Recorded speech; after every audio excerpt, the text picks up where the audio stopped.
Assalamualaikum warahmatullahi wabarakatuh. Salam sejahtera tuan-tuan. Kita tahu bahawa SPRM telah pun merakam statement ataupun percakapan Datuk Tan Sri Muhyiddin Yassin berkaitan dengan isu jana wibawa, dan SPRM juga akan memanggil Menteri Perdagangan dalam Menteri Perdagangan dan Hal Ehwal Industri MITI Tengku Zafrul berhubung dengan isu tersebut. Apa yang ingin saya utarakan ialah isunya sekarang ini memang siasatan itu baru bermula dan kita belum tahu sama ada salah guna kuasa, ada unsur rasuah, siapa yang bersalah, siapa kontraktor yang terlibat, berapa banyak dana yang terlibat, adakah kontraktor itu beri duit ataupun ada orang pau kontraktor itu, belum lagi terjawab.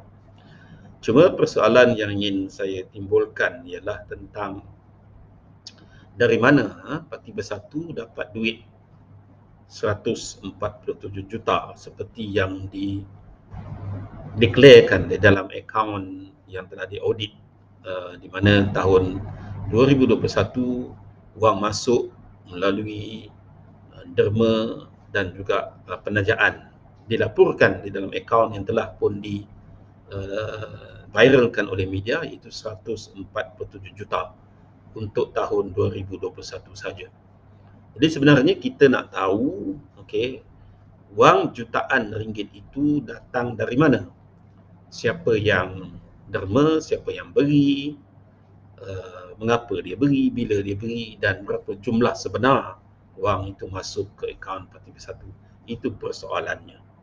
Kerana jika wang itu dimasukkan ke akaun Bersatu berjumlah jutaan ringgit itu, sudah tentu ada sebab. Ada sebab musababnya wang itu dimasukkan. Takkanlah sengaja mereka masukkan begitu saja tanpa ada sebabnya. Jadi persoalan sekarang ialah parti yang baru setahun jagung ada duit berjumlah ratusan juta dalam akaun, dan dimaklumkan juga baki yang ada dalam akaun itu berjumlah 40 juta. Jadi parti yang baru setahun jagung, kita pun tak pernah dengar ada bisnes dan sebagainya. Itu menimbulkan persepsi dan persoalan dari mana wang itu diperolehi.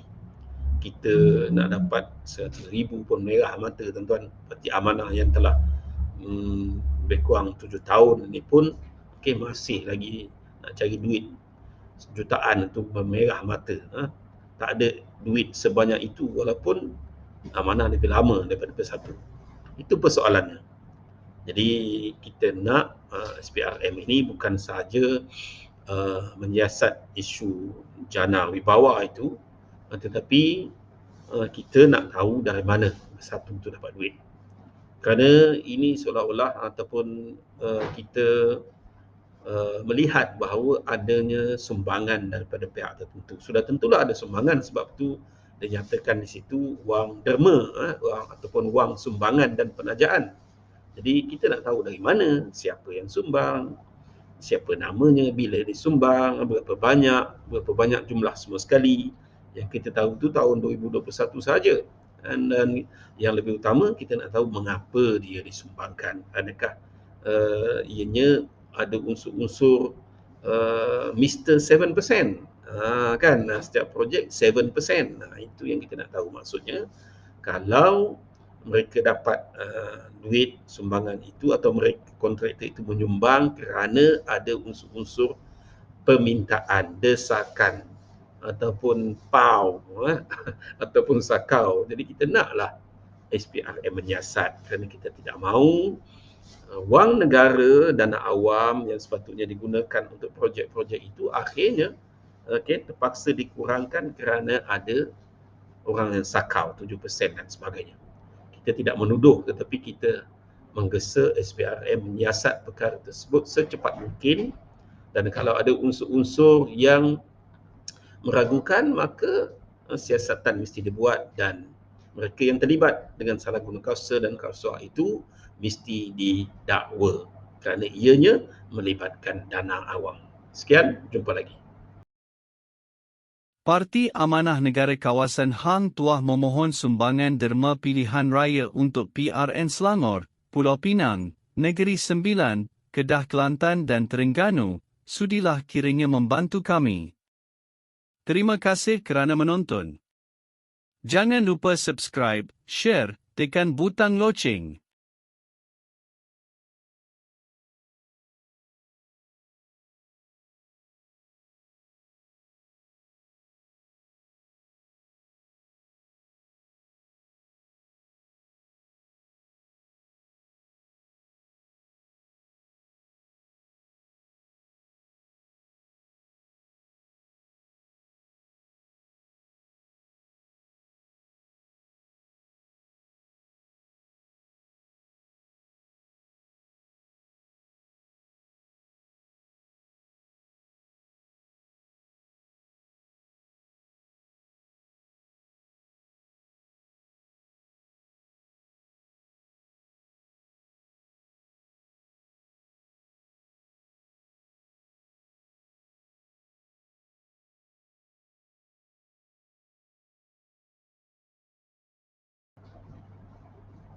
Assalamualaikum warahmatullahi wabarakatuh. Salam sejahtera tuan-tuan.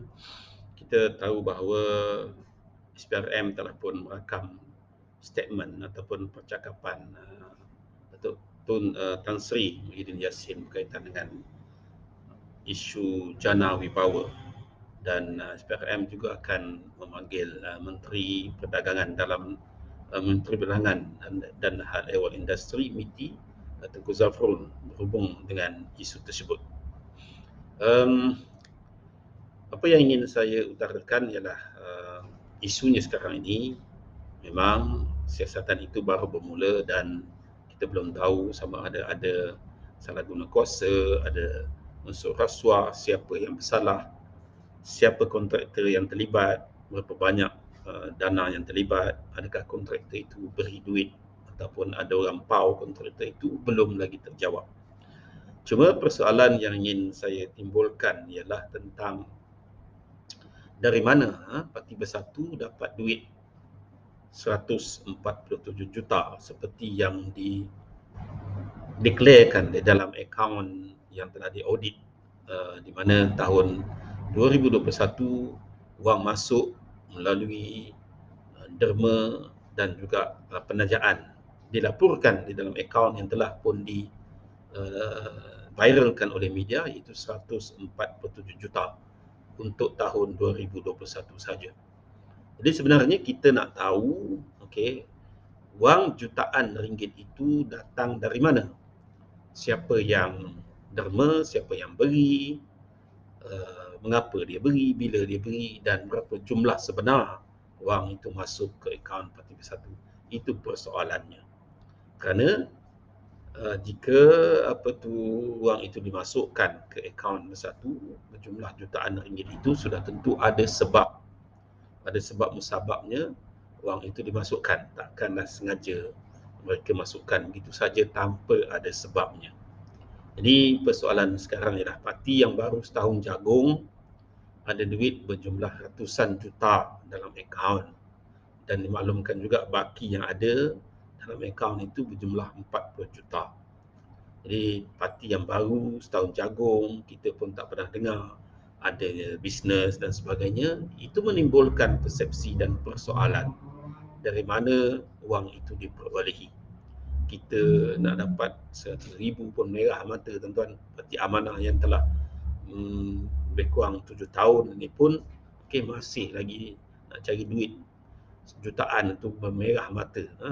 Tak ada duit sebanyak itu walaupun Amanah lebih lama daripada Bersatu. Itu persoalannya. Jadi kita nak SPRM ini bukan sahaja menyiasat isu jana wibawa itu, tetapi kita nak tahu dari mana Bersatu itu dapat duit.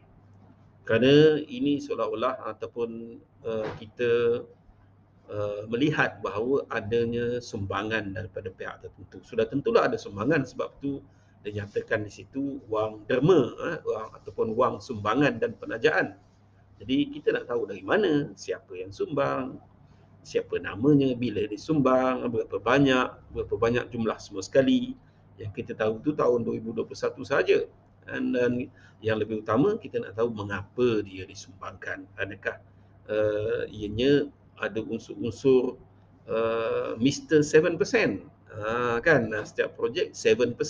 Itu yang kita nak tahu. Maksudnya, kalau mereka dapat duit sumbangan itu, atau mereka kontraktor itu menyumbang kerana ada unsur-unsur permintaan, desakan, ataupun pau, ataupun sakau. Jadi kita naklah SPRM menyiasat, kerana kita tidak mahu wang negara, dana awam yang sepatutnya digunakan untuk projek-projek itu akhirnya terpaksa dikurangkan kerana ada orang yang sakau 7% dan sebagainya.